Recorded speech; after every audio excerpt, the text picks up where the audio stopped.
So what we do now is make sure you save at this point, and then we're going to do a pattern.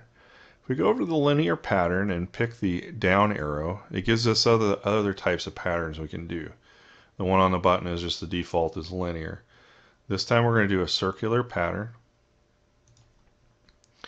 And it's asking us what axis do we want to spin it around. Here I'm going to show you a tool. So if we go over to the visible show hide, by default they're hidden, but they're called reference axes. So any circular piece or radial piece, you'll see a blue temporary axis of where the center is up here. And that'll allow us to pick on that, and we don't have to create a new axis. They're just temporary visible tools. Okay, and so it defaults to 15 degrees in instance spacing in the number of instances. But what you can do is select this equal spacing, and with 2 instances it puts them right across from each other. If I put in 3, it automatically divides up the 360 degrees and puts in 3 instances. So that's what we want, and we're just going to use direction 1, and we're going to hit accept.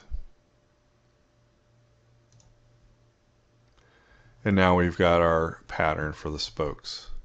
We'll go back and make the temporary axes invisible again, because it makes for a pretty cluttered viewing screen. And I think I'm actually going to hide the reference planes. Let's leave those.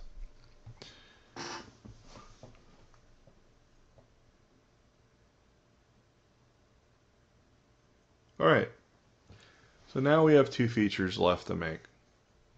We have 2 features to make. If we go back and look at our drawing, from the direction of the hub that sticks out, we have a 77 to 74 thousandths hole that goes all the way through.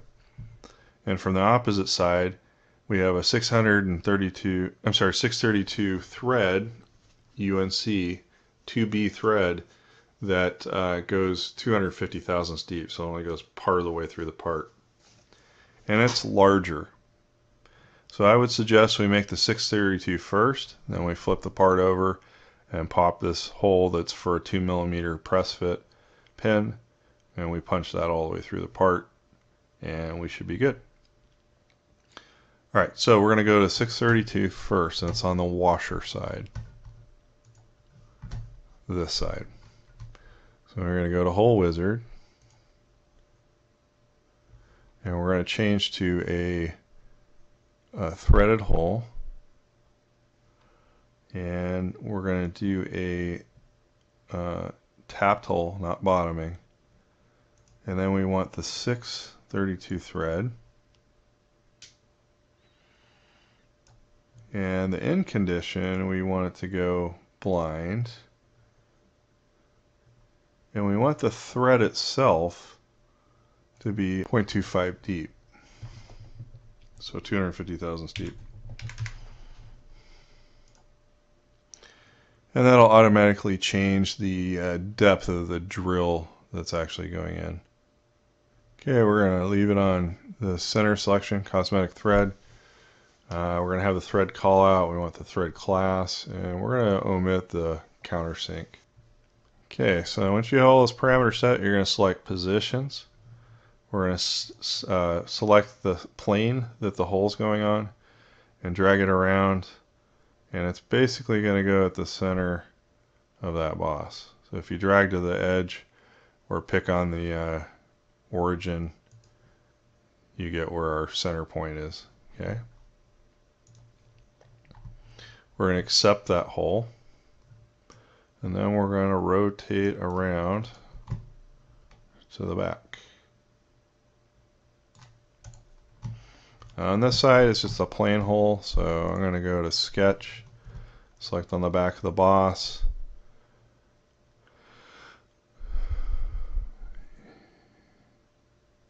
and we're going to sketch a circle that goes from the center of the boss out. We're going to switch to dimensions. We're going to drag that dimension out and reference our drawing.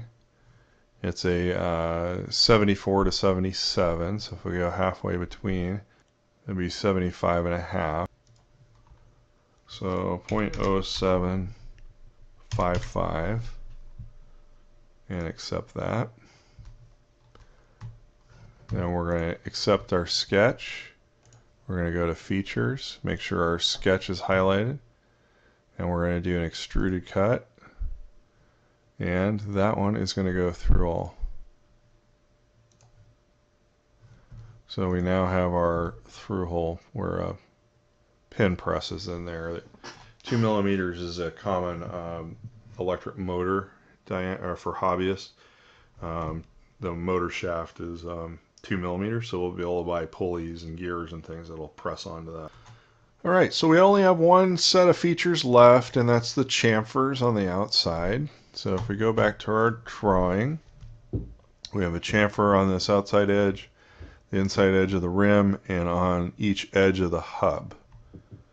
So let's go back and put those on, and they're 30 thousandths by 45 chamfers. So we're going to go to the fillet command and pull the down arrow so that we can select chamfer instead.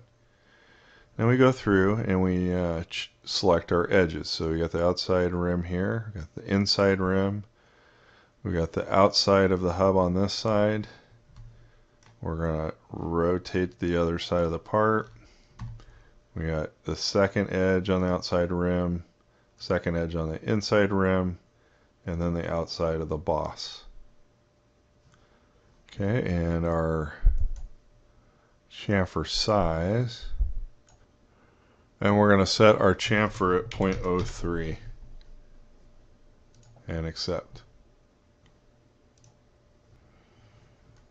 I tend to do the chamfers and fillets at the end because for machining purposes sometimes it makes sense to suppress them so that they're not there, or sometimes you're using a tool that makes that feature and you need to drive along the sharp edge. So always put those in at the end if you can. And you can always roll it back, the history, and have them invisible while you're programming. Or you can right-click on the individual feature and suppress it. But if it's the final feature and final features in your feature tree, you don't have to worry about other features referencing them and becoming unstable by suppressing them. So just out of habit, if you are going to use the solid chamfer and the solid fillet command, save those as your last features you make on the model.